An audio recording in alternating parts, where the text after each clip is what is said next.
Assalamualaikum warahmatullahi wabarakatuh. Alhamdulillahirabbil alamin. Nahmaduhu wa nasta'inuhu wa nastaghfiruh. Wa na'udzu billahi min shururi anfusina wa min sayyiati a'malina.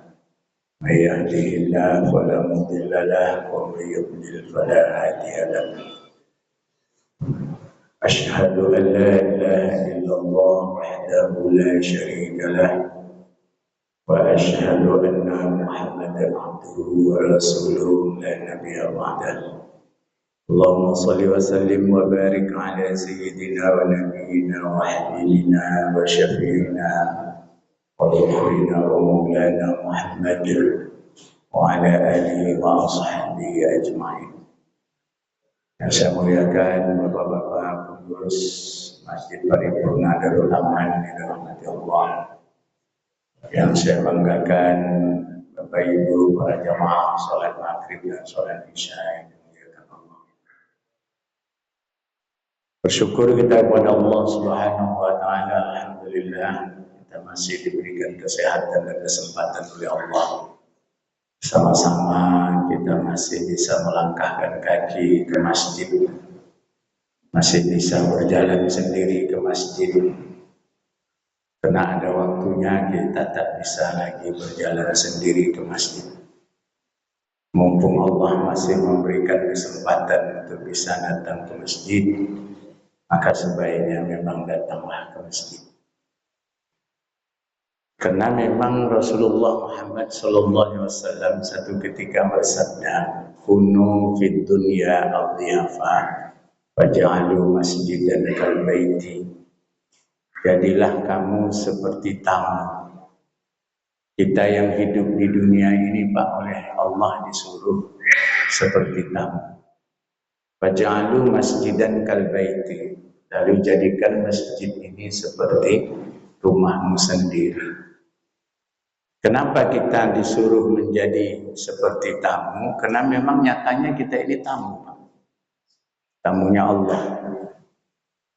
Karena yang punya semesta alam ini Allah. Walillahi ma fis samawati wal ardh. Milik Allah lah apa yang ada di langit dan apa yang ada di bumi. Termasuklah kita. Kita ini milik Allah Subhanahu wa taala. Maka ibaratnya tamu itu Pak, hidupnya tamu itu ya apa kata yang punya rumah. Saya bertamu ke rumah Bapak, tentu apa kata Bapak. Kalau dikasih minum, suruh minum ya diminum. Jangan malah tak diminum. Saya bertamu ke rumah Bapak, kata Bapak duduk ya duduk, jangan malah berdiri. Ya itulah logikanya tamu itu. Ya kalau sudah disuruh pulang, ya pulanglah. Jangan malah bilang aku tak mau pulang. Karena memang itu bukan rumah kita. Jadi kita hidup di dunia ini menjadi tamunya Allah. Apa maunya Allah terhadap kita di dunia ini? Ya buatlah. Kata Allah salat ya salat. Nah, salat berjamaah ya salat berjamaah lah.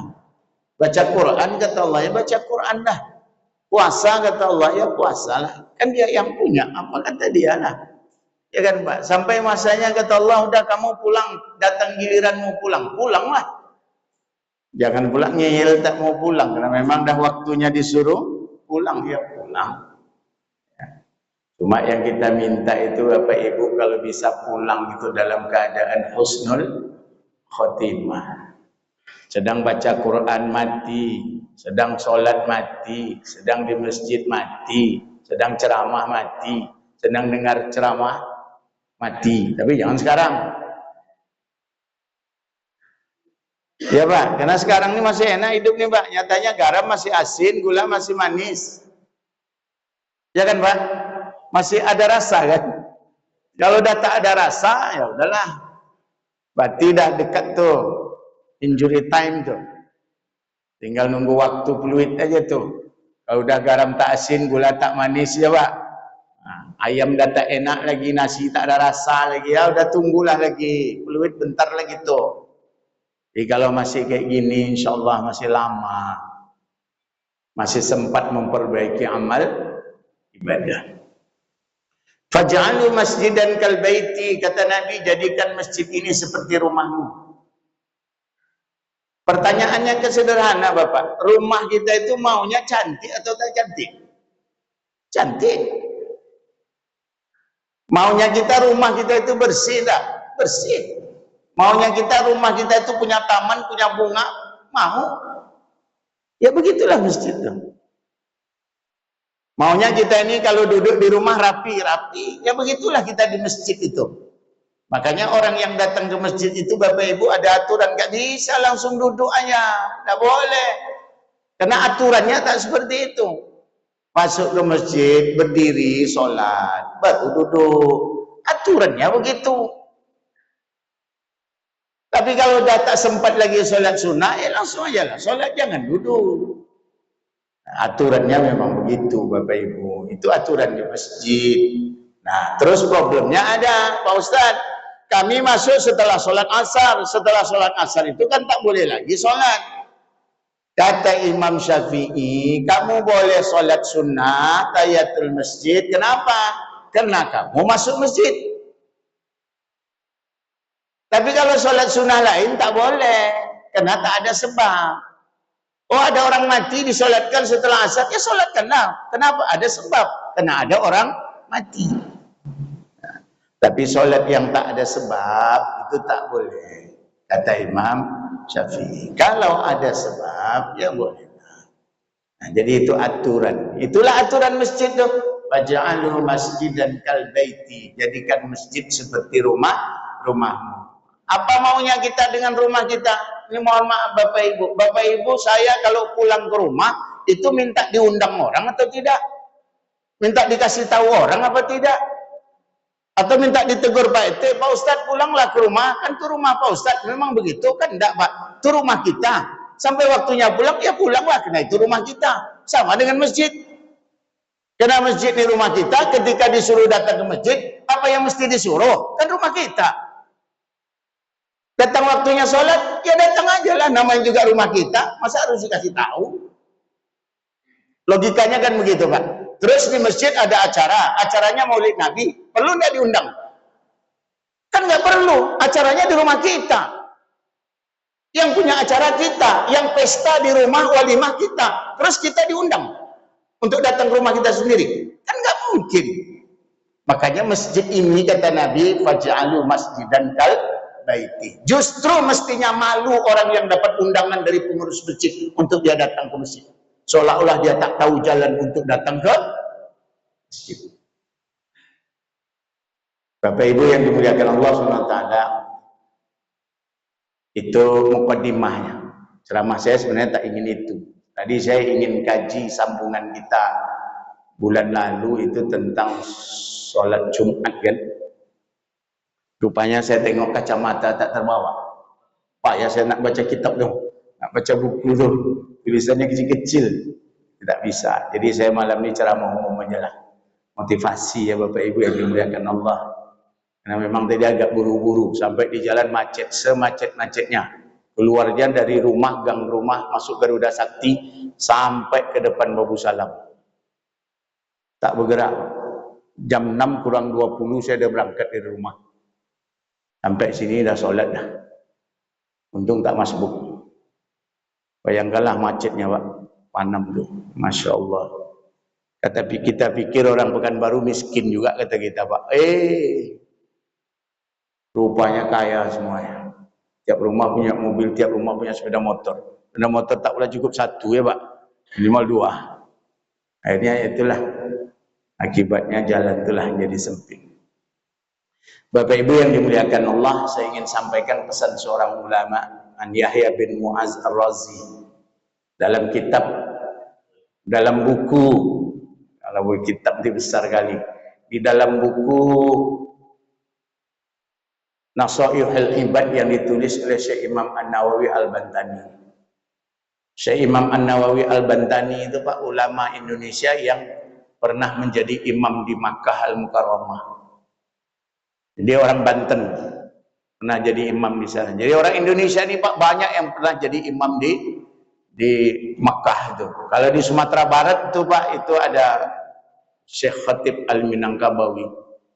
Itu muridnya tuh Syekh Ahmad Dahlan, Hasyim Asy'ari, itu murid-murid beliau tuh. Syekh Darat itu murid-murid beliau. Ya, kalau di Tapanuli ada Syekh Yunus, kalau Jawa Timur ada Syekh Mahfuz Al-Turmusi, dan masih banyak lagi yang jadi imam di Haram itu. Kenapa? Karena dulu mazhabnya Syafi'i. Orang Indonesia itu Syafi'i, dan di Arab ketika itu Syafi'i. Makanya banyak orang Indonesia yang menjadi imam di sana. Hari ini udah beda, Pak. Kita Syafi'i, mereka bukan Syafi'i lagi. Makanya orang kita tak ada yang jadi imam di sana. Ya kan? Nah, kalau nak jadi imam, ikutlah orang tu baru bisa jadi imam. Kalau tak ikut, tak bisa lah. Nah, itu resikonya lah. Jadi Bapak Ibu yang dimuliakan Allah, Syekh Imam An-Nawawi Al-Bantani ini tinggal di sana, di Mekah, menjadi imam. Lalu kemudian beliau menulis banyak kitab. Satu di antaranya adalah Nasaihul Ibad. Jadi Syekh Al-Bantani ini Pak, itu yang ngaku-ngaku hari ini ngetop di YouTube itu, Mama Gufron. Itu kan Mama Gufron ngomongnya Mama Gufron Al-Bantani gitu kan. Itu ngakunya cucu cicitnya dari Syekh An-Nawawi Al-Bantani ya Pak. Itu na'udzubillah itu. Ya, yang bisa ngomong semut itu Pak. Yang bisa ngomong sama malaikat ya. Sudah dapat legalitas dengan 10 tanda tangan malaikat tuh. Bapak pernah nengok di YouTube tuh. Tengoklah Pak. Mama Gufron, laki-laki Pak, tidak perempuan dong Mama Gufron tuh. Ya, bahasanya ya makoli itulah. Saya pun tak paham apa makoli itu. Nah, banyak ada buku yang saya baca, menurut saya Pak, tak pernah saya jumpa makoli itu. Dah, jadi Syekh Imam An-Nawawi Al-Bantani ini berpesan. Apa kata dia? Tuba, beruntunglah. Liman tarakat dunya qabla an tatrukahu, beruntunglah orang yang bisa meninggalkan dunia sebelum dunia yang meninggalkan dia. Bahasanya apa Pak? Toba, bukan tuba, bukan taubat, tapi toba, tuba.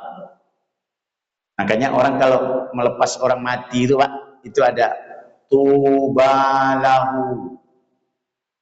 Kalau perempuan tuba laha. Kenapa dibaca tuba lahu? Itu artinya bahagialah untuknya. Mati itu bahagia bagi orang-orang yang soleh. Tuba laha, mati itu bahagia bagi perempuan yang soleh. Makanya diantar dengan kalimat tuba lahu, tuba lahu, tuba lahu. Kalau laki-laki, kalau perempuan tuba laha, tuba laha, tuba laha. Bahagialah dia, bahagia. Kenapa? Karena orang mati itu Pak, kalau soleh, dia kepingin cepat. Kalau ada orang kita ini kayak bapak ini besok kalau mati, kayak ibu ini kepingin cepat, cepatlah dimandikan, cepat aku antarkan. Kenapa? Udah nggak sabar mau ketemu sama Allah Subhanahu wa Ta'ala. Tapi kalau yang tak soleh, tunggulah, jangan dimandikan, tunggulah, jangan, begitu. Ya, tapi kalau kita ini insya Allah biar dicepatkan nanti. Ya Pak, jadi jangan nunggu. Selagi masih bisa dikubur hari itu, kubur hari itu. Jangan ditunggu. Kalau masih jam 8 malam bisa dikubur tuh Pak. Matinya jam 2, masih 4 ngubur tuh. Gak usah diperam sampai besok. Nggak akan masak gitu diperam. Nggak pisang. Makin cepat makin bagus. Nah, jadi tuba itu pernah digunakan kata ini oleh baginda Rasulullah Muhammad SAW dalam sebuah hadis. Tuba liman yarani wa aman nabi. Tuba liman la yarani wa aman nabi. Kata Nabi, beruntunglah orang yang bertemu, bersua dengan aku lalu dia beriman. Bahagialah kata Nabi orang yang hidup semasa dengan aku, bertemu dengan aku, lalu dia beriman dengan aku.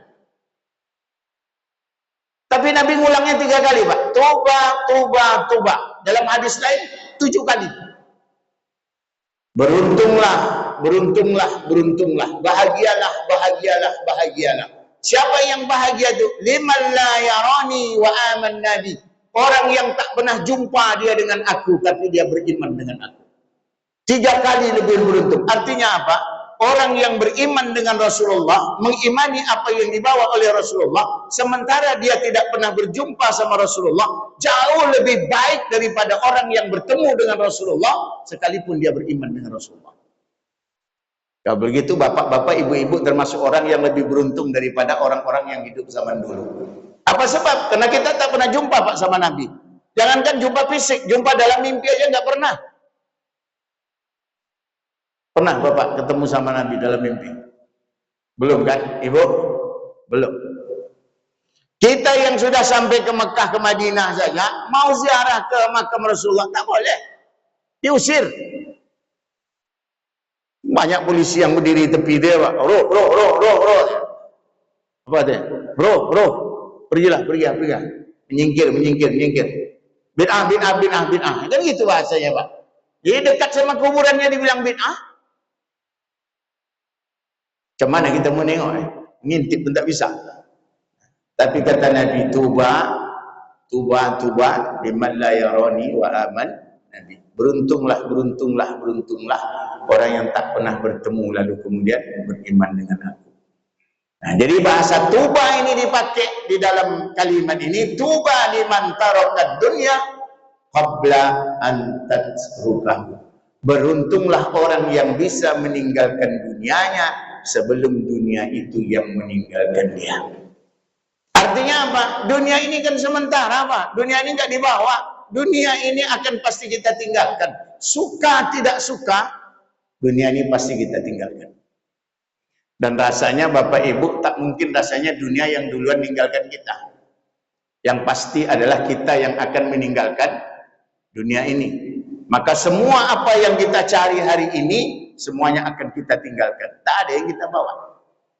Makanya dunia ini kata para ulama, genggamlah dunia ini seperti kamu menggenggam bara api. Bara api itu Pak digenggam jangan kuat-kuat. Kalau kuat-kuat tepanggang tangan, tapi megangnya di lambung-lambung. Kenapa? Karena awak butuh sama api itu. Nak dibuang sayang, tak dibuang terbakar. Makanya di lambung-lambung. Insya Allah aman tuh. Tapi kalau digenggam, habis terbakar. Dibuang, kita butuh sama api. Maka dunia ini carilah, kata Nabi carilah. Allah juga perintahkan dunia ini carilah. Fa iza qudiyatis shalah fantashiru fil ard. Kalau udah selesai salat, udah berangkatlah, bertebaranlah ke muka bumi, carilah karunia Allah Subhanahu wa taala. Orang Islam yang paling baik itu adalah orang Islam yang kuat lalu kemudian dia kaya. Taat kepada Allah, kaya dia. Itu yang lebih baik daripada taat tapi miskin. Ada yang paling tak jelas itu Bapak Ibu, sudah miskin tak taat lagi. Itu lebih parah lagi. Kalau ada orang Islam kaya lalu kurang taat, orang dari kita masih bisalah berpikir namanya juga orang kaya. Nah, gitu kan, Pak. Tapi kalau sudah miskin tak taat, apa yang mau dibawa di hadapan Allah Subhanahu wa taala? Amal apa yang akan dia bawa kepada Allah Subhanahu wa taala? Makanya Nabi pesankan kepada kita, ad-dunya mazra'atul akhirah. Dunia ini tempat bercocok tanam, akhirat itu tempat kita menuai. Jadi orang beladang itu Pak nggak perlu banyak-banyak, yang penting dirawat. Ada orang nanam padi 10 hektar siap ditanam, pulang nggak ditengok-tengok. Lebih baik orang yang menanam 1 hektar tapi setiap hari dia datangi itu sawahnya. Ada rumput dicabutnya, ada gulma dia bersihkan, ada hama dia semprot. Itu jauh hasilnya lebih baik daripada yang 10 hektar tapi nggak pernah dijenguk setelah dia tanam. Artinya apa? Amal di dalam Islam ini tidak membutuhkan banyak. Tak butuh banyak. Tapi amal dalam Islam ini butuh kontinu, butuh istiqomah, butuh istimror. Istiqomah itu Bapak Ibu artinya berpendirian. Istimror itu apa? Terus menerus. Kita ibaratkan begini aja. Orang sholat tahajud itu tidak perlu banyak. Tapi tiap malam 2 rakaat, besok bangun 2 rakaat, besok bangun 2 rakaat. Ketimbang 1 malam banyak, lalu kemudian tak sholat lagi. Sama dengan orang baca Quran. Orang baca Quran itu tidak perlu banyak, Pak. Kali duduk itu aja 20 ayat jadilah. Sudah zuhur 20 ayat, sudah asar 20 ayat, sudah maghrib 20 ayat, sudah isya 20 ayat, sudah subuh 20 ayat. Berarti sehari ada 100 ayat. Kalau sehari 100 ayat, dia hanya butuh 2 bulan untuk menghatamkan Al-Quran. Ada orang ngaji sekali duduk 3 juz, liburnya 3 bulan. Ya kan Pak? Kapan mau khatam? Setahun nggak khatam-khatam. Makanya baca Quran itu juga nggak perlu banyak. Biar sedikit, tapi istimror.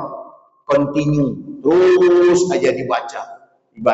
Oh, kebiasaan kita baca Quran apa? Setelah maghrib itu udah siap maghrib baca Quran. Tapi kalau saya sedang ceramah, jangan baca Quran. Nanti udah siap ceramah saya, barulah baca Quran. Karena baca Quran juga ada konsentrasi mendengar ceramah saya. Mana yang didengar, ceramah atau baca Quran?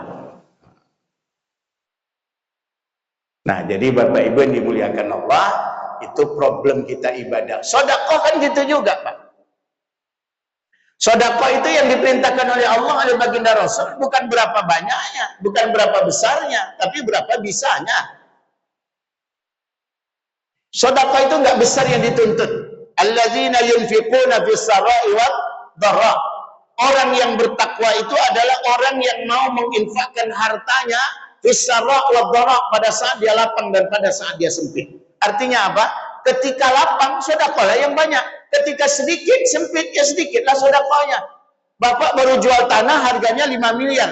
Lalu kemudian sedekahnya 5.000. Masuk akal enggak? Kan enggak masuk akal. Tapi kalau Bapak punya uang 50.000 terus Bapak sedekah 5.000, itu masuk akal. Artinya apa? Sedekah itu ditengok dengan kemampuan uang yang ada di tangan kita. Makanya saya sampaikan Pak di kajian saya, belum tentu orang yang sedekah 100 juta pahalanya lebih besar daripada orang yang sedekah 1.000 rupiah. Belum tentu Pak. Apa sebab? Tengok berapa uang yang ada di tangannya. Ini ada orang yang sedekah 100 juta, uangnya 1 miliar. Ada orang yang sedekah 1.000 rupiah, uangnya 10.000.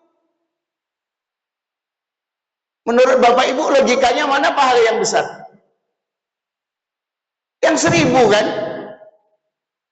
Kenapa yang 1.000? Karena orang yang sedekah 1.000, uangnya hanya tinggal sisa 9.000. Orang yang sedekah 100 juta, dia masih punya 900 juta.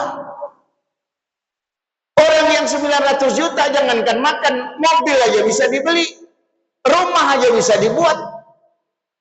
Terus orang yang tinggal 9.000 mau ngapa? Ya Pak, mau beli bore, berapa DP? Mau beli lado, berapa DP? Sedangkan di rumah habis, ada bore habis, garam habis, lado habis, pitis 5.000 ya. Maka di hadapan Allah itu Bapak Ibu, bukan berapa besarnya yang kita beri, tapi berapa bisanya yang bisa kasih. Makanya sedekah di jalan Allah nggak usah malu sama orang. Oh hari ini ngasihnya 1.000, nggak usah malu. Yang tahu kita dengan uang kita. Harusnya malunya dengan Allah. Masa uangnya 5 miliar, sedekahnya 5.000. Orang nggak tahu dengan uang kita, tapi Allah tahu dengan uang kita. Ya Bu, saya mana tahu sama uang Ibu. Terus ada bakul lewat, Ibu masukkan 2.000. Mestinya malu sama Allah. Kenapa? Duit Ibu di rumah ada 200 juta. Kalau uang 200 juta sedekahnya 2.000, itu madrasah kapan siapnya? Ya Bu, ini selalu kalau sedekah selalu Ibu yang bilang. Kenapa begitu? Karena bendahara di rumah itu Ibu. Ini kan mesin uang nih. Ya Bu, ini mesinnya. Nih, ini mesinnya. Itu berangkasnya. Ya kan Pak? Masalahnya kalau udah masuk berangkas itu yang susah keluar. Siapa yang mau bertanggung jawab? Besok ditanya oleh Allah, Fulan, kenapa kamu tak bersedekah di Masjid Darul Aman untuk madrasah Darul Aman? Duit dah saya serahkan dah ke bendahara. Cuma bendahara tak mengeluarkan. Tak salah saya lagi Allah. Saya dah bilang dah, ini sebagian sedekah kan. Ya Bu, rupanya bendaharanya sampai di karya. Ya Pak, saya selalu bilang hati-hati Pak Bu, hati-hati Bapak punya istri kalau sempirik tangkai jariang. Tahu Bu sempirik tangkai jariang? Tahu kan? Jariang tuh Pak, sekalipun masak dia namun campak dengan campak itu. Mati yang mudahan tuh, tidak akan jatuh itu. Itulah sempiliknya jariang. Ndak lo lama bau, itu busuk bau, sombong ndak lo tanggung dah. Sedangkan durian yang baunya harum aja Pak, kadang-kadang ulun masak jatuh ya Pak. Nah, ulun sempat masak kali lah jatuh tuh. Artinya apa? Karena ingin berbagi. Iko ndak lah masak dia itu hitamnya ndak hitam itu lah merah masak dia itu. Ndak jatuh ada. Ya kan? Jadi hati-hati ibu-ibu jangan sampai sempilik. Ya Pak, jangan sampai sempilik tangkai jariang. Ngeri kita tuh kalau sempilik tangkai jariang tuh. Jadi Bapak Ibu yang dimuliakan Allah SWT, ad-dunya mazra'atul akhirah. Dunia ini tempat bercocok tanam, akhirat itu adalah lumbung padinya. Jadi bukan berapa besar kita ibadah kepada Allah, tapi berapa sering kita beribadah kepada Allah. Kalau besar lalu istirahatnya lama, jauh lebih baik yang kecil tapi setiap saat. Saya contohkan tadi lah baca Quran. Baca Quran itu tidak perlu banyak, udah sehari 100 ayat berarti 60 hari khatam. Karena Al-Quran itu berapa ya Pak? 6.666 gitu kan Pak. Takkan mungkin lah sehari itu pas 100 kan nggak mungkin. Kadang ada lebihnya. Kalau ayatnya pendek-pendek itu biasa banyak tuh Pak dapatnya kan gitu. Nah, jadi standarnya udah 2 bulan khatam, 2 bulan khatam. Berarti setahun berapa kali khatam? Hitungan besarnya 5 kali. Terus tambah Ramadan 3 kali, 8 kali Pak. Setahun 8 kali khatam Quran. Ya Bu, kalau setahun 8 kali khatam Quran, kita mulai menghatamkan setahun 8 kali umur 40, lalu kemudian kita mati umur 65, ada 25 tahun dalam setahun khatam 8 kali. Kalilah 25 kali 8. Berapa kali? 400 kan? Ada 400 kali kita khatam Quran menjelang mati. Apa ndak hebat tuh? Tapi kita kalah sama Abu Lais. Abu Lais itu Pak, khatam Qurannya 8.000 kali.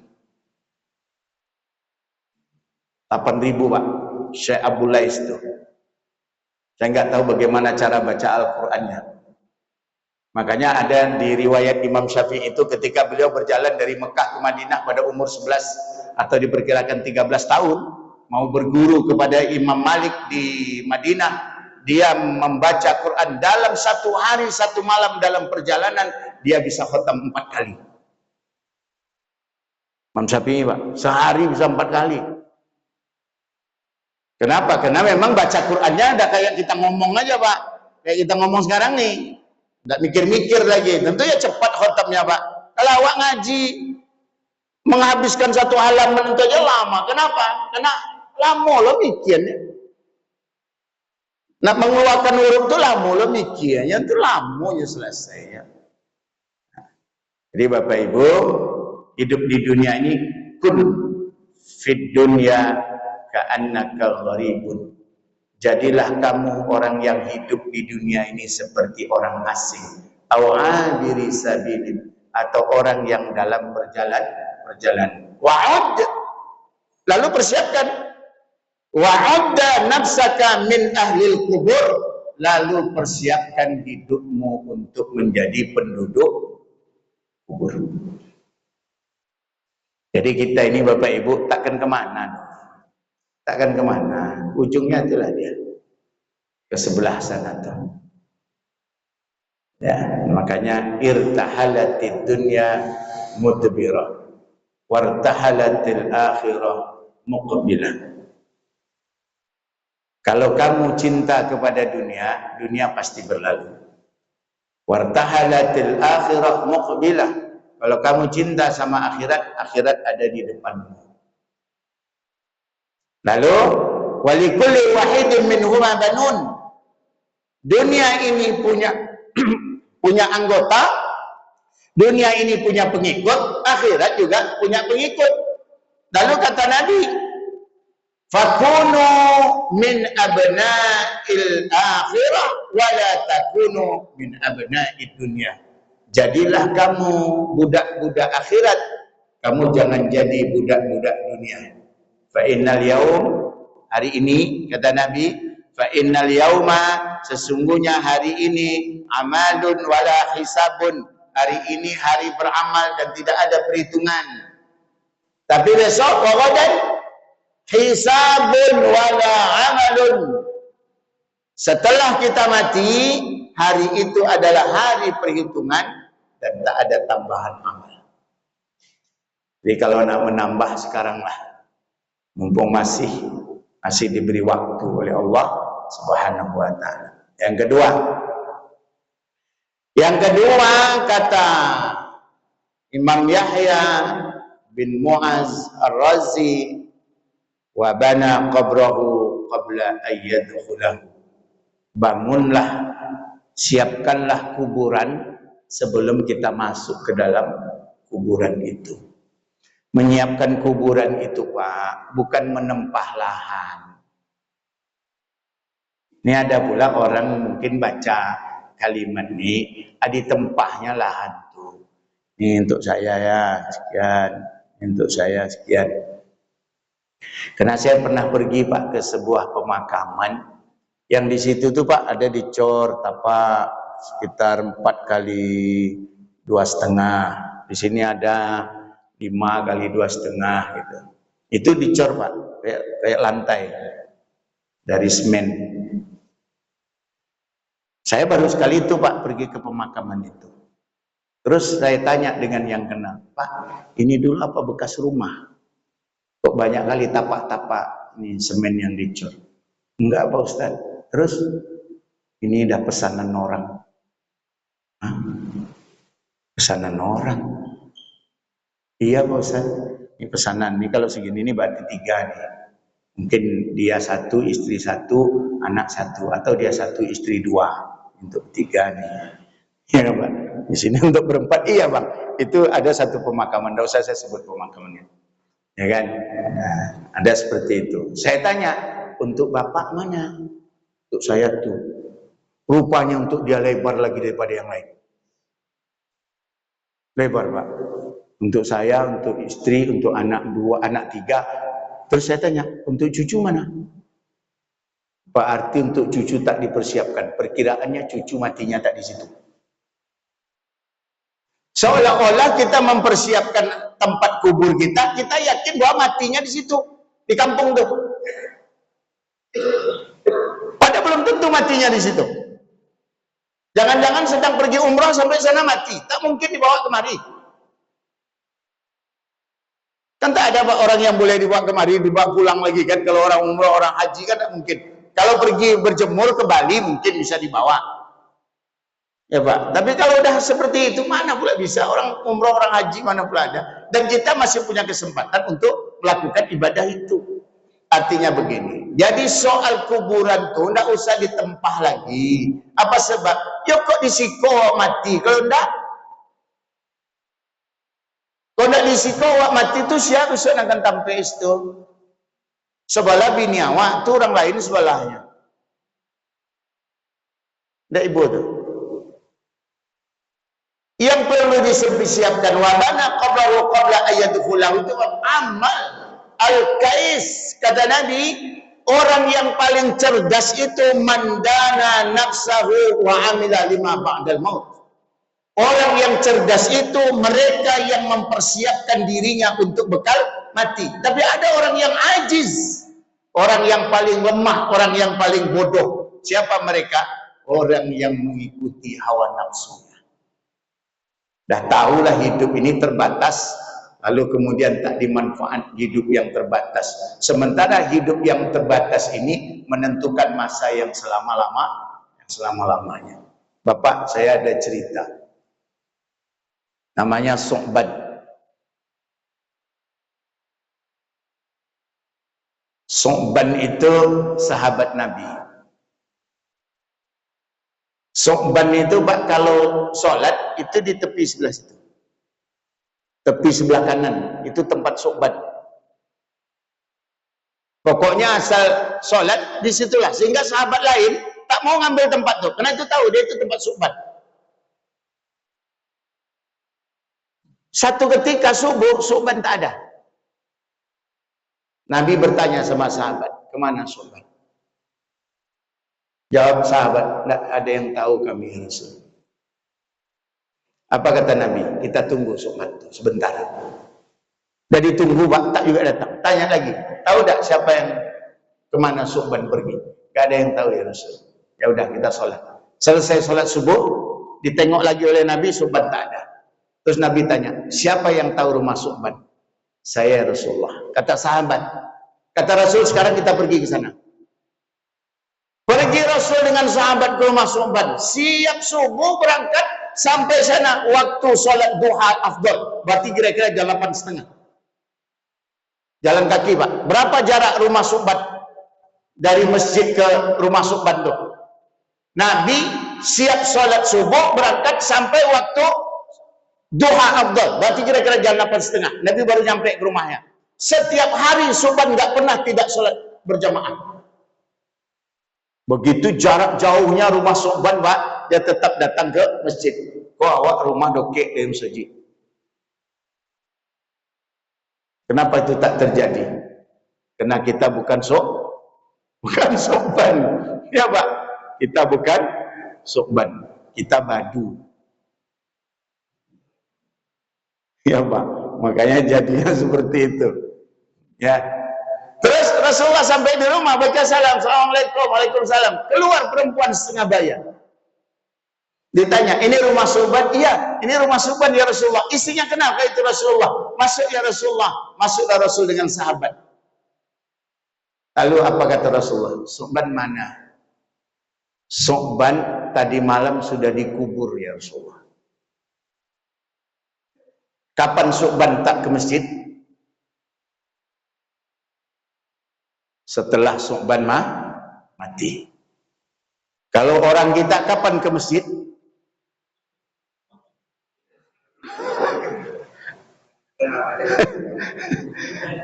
Itu pun diantar ya Pak. Kapan Su'ban tidak ke masjid? Pada saat sudah mati. Sebahagian orang kita kapan dia ke masjid? Setelah dia mati.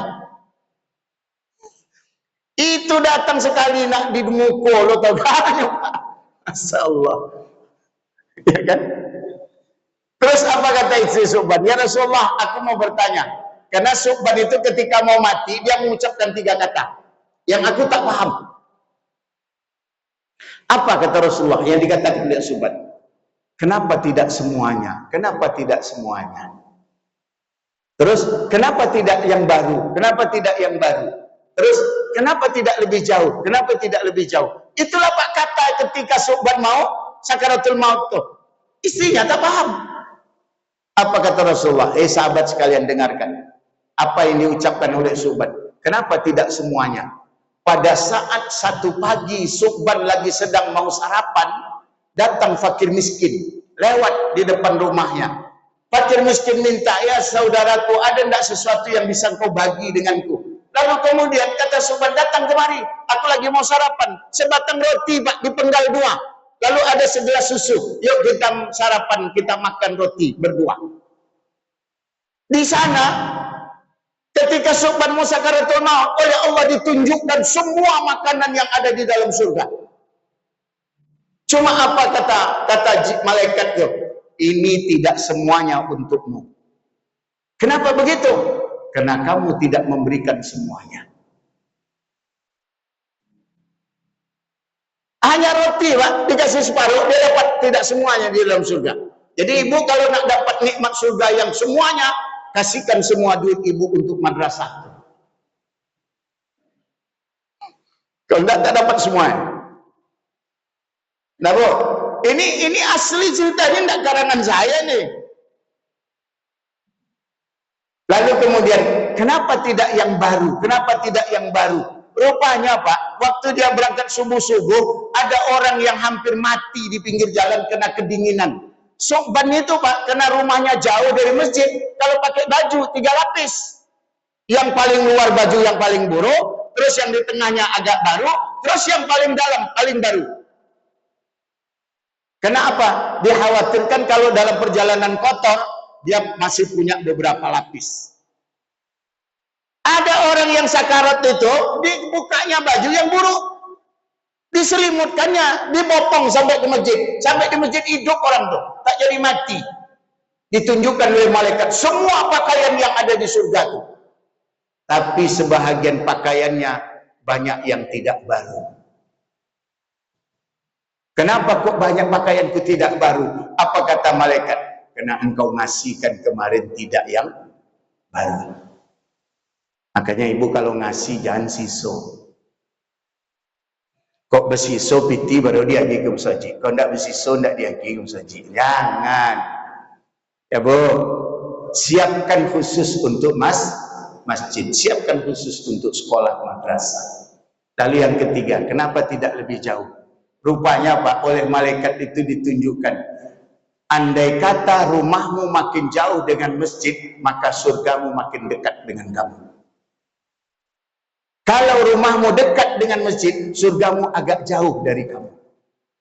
Terus apa kata Subhan? Kenapa rumahku tidak lebih jauh dari masjid? Supaya surganya lebih dekat. Iko sudahlah dokek jauh saji, enggak loh? Itu berapa besok jaraknya antaranya di surga itu Pak? Allah alam bisawab. Makanya Bapak Ibu, ya selagi kita masih bisa berbuat, yalah kita berbuat untuk masjid Allah, terutama mengisi masjid Allah Subhanahu wa taala ini. Itulah kajian kita pada malam ini sebagai motivasi, mudah-mudahan keimanan dan ibadah kita makin rajin dan makin taat kepada Allah. Terima kasih, mohon maaf. Billahi taufiq wal hidayah. Wassalamualaikum warahmatullahi wabarakatuh.